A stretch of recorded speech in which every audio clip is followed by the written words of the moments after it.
दूसरों को अपनी आदत कैसे लगाएं? आपसे मिलने के बाद वो आपके दीवाने हो जाएं। लोगों को कभी तुम्हारी आदत नहीं लगती, बल्कि आदत लगती है तुम्हारे फीलिंग से।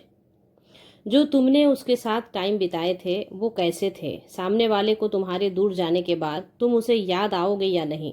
दरअसल लोग तुम्हें याद नहीं करते, बल्कि तुमने उसके साथ जो वक्त बिताया था, अच्छा था या फिर बुरा था। आदत बनाने का मतलब ये नहीं है कि वो तुम्हारे बिना जी नहीं पाएगा। आदत बनाने का मतलब ये होता है कि उसको तुम्हारे साथ जिंदगी खूबसूरत लगती है। जब कोई तुम्हारे साथ मिले तो उसे ऐसा लगे कि एक फीलिंग से मिल रहा है।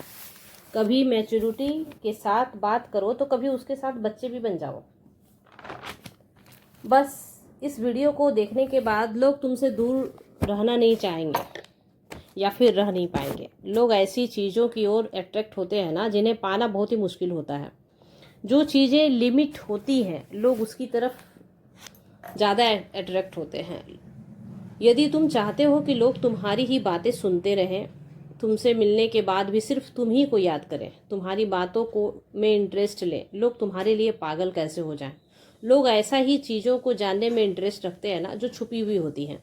अगर तुम पूरी कहानी लोगों को बताते हो, लोग तुम्हें ऑर्डिनरी समझने लगेंगे या देखने लगेंगे। लोगों का नज़रिया बिल्कुल चेंज हो जाएगा, तो लोग तुम्हें हल्के में भी लेने लगेंगे। इसलिए जहाँ तक हो सके कुछ बचा कर रखो, कुछ छुपा कर रखो। हर वक्त लोगों के लिए अवेलेबल नहीं रहना है, नहीं तो तेरी वैल्यू भी कम हो जाएगी। सही समय पर लोगों को देने वाली अटेंशन लोगों के दिमाग में छाप छोड़ती है। इमोशन को कंट्रोल। यदि तुम लोगों को अपने लिए पागल बनाना चाहते हो तो तुम्हें अपने ऊपर कंट्रोल रखना ही होगा। एक ठहराव भी लानी होगी। लोगों को हमेशा तुम हेल्प करोगे तो वो तुम्हें अच्छा नहीं समझेंगे, बल्कि सोचेंगे ना कि उसके पास कोई काम ही नहीं है। इसलिए लोगों के लिए हमेशा अवेलेबल रहता है। अपना एक स्टाइल बनाओ, अपना एक एटीट्यूड बनाओ, यूनिक स्टाइल जिसे लोग तुम्हारी कॉपी करना चाहेंगे। जैसे अपने स्माइल बनाओ, जिससे लोग आपकी ओर अट्रैक्ट होंगे। दूसरा है कि नियमित संपर्क बनाए रखें। अगर आप चाहते हैं ना कि कोई व्यक्ति आपकी आदत बन जाए, आपको अपनी आदत बना ले, तो सबसे ज़रूरी यह है कि आप उसके संपर्क में नियमित रूप से बने रहें। रोज़ाना एक हेलो या कैसे हो का संदेश जरूर दें।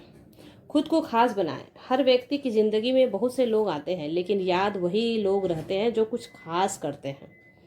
आप उस व्यक्ति के लिए ऐसा कुछ करें जो बाकी लोगों ने नहीं किया है। जैसे उनकी पसंदीदा चीज़ों को ध्यान रखें, मुश्किल समय में उसका साथ दें, उसे खुश करने में छोटे छोटे प्रयास करें।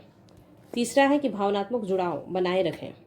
केवल बाहरी व्यवहार से काम नहीं चलेगा, आपको उस व्यक्ति के साथ एक गहरा भावनात्मक रिश्ता भी बनाना होता है। उसकी परेशानियों को समझें, उसके साथ सहानुभूति रखें। जब उसे ज़रूरत हो तो बिना कहे उसके पास पहुँचे। जब वह देखेगा कि आप केवल खुशी के समय नहीं बल्कि मुश्किलों के समय में भी उसके साथ हो, तो वो उसकी ज़रूरत और आदत बन जाएंगे। खुद को मजबूर ना करें। किसी को अपनी आदत बनाने का मतलब यह नहीं होता कि आप उसकी आज़ादी छीन लें। कभी कभी थोड़ा दूर रहना भी ज़रूरी होता है। दूरी प्यार को बढ़ाती है, यह कहावत इसी संदर्भ में भी सही बैठती है। अगर आप हर वक्त उसके संपर्क में रहोगे ना, तो वो आपको हल्के में लेगा। इसलिए संतुलन को बनाए रखना बहुत ही ज़रूरी है। स्वयं को बेहतर बनाएं। अगर आप खुद को एक सकारात्मक और आत्मनिर्भर और खुश मिजाज इंसान बनाते हैं तो लोग खुद ब खुद आपकी ओर आकर्षित होते हैं। लोग उन्हें पसंद करते हैं जो खुद से प्यार करते हैं और अपनी ज़िंदगी को महत्व देते हैं। इसलिए अपनी आदतों और अपनी जीवन शैली पर काम करना बहुत ही ज़रूरी होता है। एक ऐसा व्यक्ति बने जिसकी आदत डालना खुद एक खुशी देती है। किसी को अपनी आदत बनाना एक कला है जो समय, समझदारी और धैर्य से सीखी जाती है। जब आप किसी को सच्चे दिल से चाहते हैं और बिना किसी लालच और स्वार्थ के उसके साथ देते हैं, तो वह भी आपको अपनी ज़िंदगी में खास जगह देने लगता है। आदतें धीरे धीरे बनती है, और अगर आपका प्रेम व्यवहार सच्चा है ना, तो एक दिन वह व्यक्ति खुद कहेगा कि अरे यार, तुम्हारी आदत सी हो गई है मुझे। तो आई होप मेरा वीडियो आपको यदि अच्छा लगे तो लाइक करें, सब्सक्राइब करें और शेयर करना ना भूलें। Thanks for watching my video.